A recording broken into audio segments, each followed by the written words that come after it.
Okay, I just want to talk for a little bit about the forces in equilibrium lab that you've done that you're now going to write up.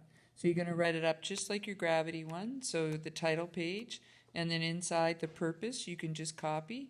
I got you to do the hypothesis in class, so you're going to write that down. I got you to predict how vector A plus B would compare to vector C. The materials you can just take right off here. And then remember the procedure that you need to reword it so it needs to be in past tense and in personal. So instead of saying check each spring scale to be sure that it reads 0, you would say each spring scale was checked to ensure that it read 0 when there was no force applied to it.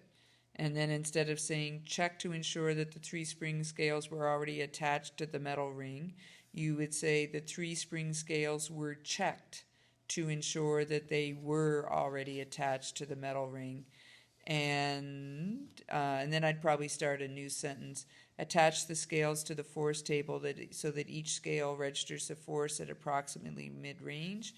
You would say each scale was attached to the force table so that each scale registered a force at approximately mid-range.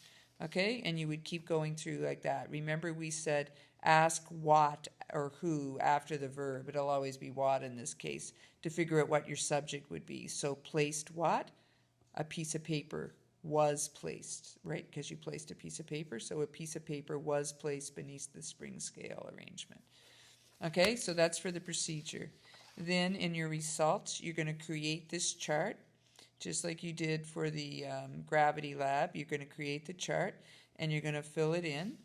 And then a set of all diagrams must be handed in for each lab group. So one of the partners will staple your 3 sheets that you created in the lab to their lab report, and you'll have your partners' names on your lab. So when I get to your lab, you'll either have them or your partner will have them, and I'll look at them in either your lab or their lab, okay? So fill in the table, and then question 1, compare the magnitude, that means size, and direction of the computed result in force, A plus B, with the magnitude and direction of force C. So compare the sizes of these 2 forces. What do you see? And then compare their direction, so that would be looking at their angles, and explain your findings. So what do you see and why? Then it says calculate the percentage error in both magnitude, using force C as the reference value, and in the angles for each trial. So you're going to do, in the end, it'll be 6 percentage errors. So you'll say trial 1, and the percentage error here for the first one will be vector C minus vector, whoops, put a C in there, minus vector A plus B, and because remember it's theoretical minus experimental over theoretical. So your C is the theoretical. Okay, so vector C minus vector A plus B over vector C times 100. Okay, so that's one that you're going to do for trial 1. The second that you're going to do for trial 1, so there's going to be 2 percentage errors for each of them, is for the angle. So the theoretical is 180 degrees minus what you actually got on your last column divided by 180 times 100. Okay? And then you're going to do exactly the same thing for trial 2 and for trial 3. So you're going to have 6 percentage errors in the end.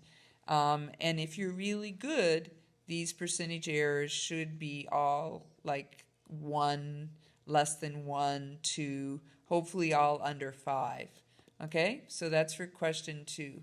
And again, just like in the last lab, you can handwrite this if you want to leave a space in your printed lab report for this. Leave enough space to do the 6 percentage errors, and you can handwrite them in. Okay, number 3 says, suppose you add vector B to vector C.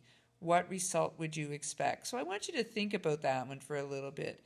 If you've understood what the lab is about, remember it's forces in equilibrium. So somewhere in here you should be learning something about equilibrium. And if you understood what it was trying to show you, Remember, the definition for equilibrium is a force that is equal and opposite to the sum of all the other forces acting on the object, or equal and opposite the resultant. So hopefully, if you think about that for a bit, you'll get number 3, but I'm not going to tell you what it is because then I'd just be grading my answer. We'll talk about sources of error in class, but I want you to think up some. And then, of course, for the conclusion, you're going to talk about your prediction, and you're going to talk about how did you apply the laws of vector addition to forces in equilibrium, and what did you learn? What did you learn from all this? Did you figure out really what an equilibrium force is?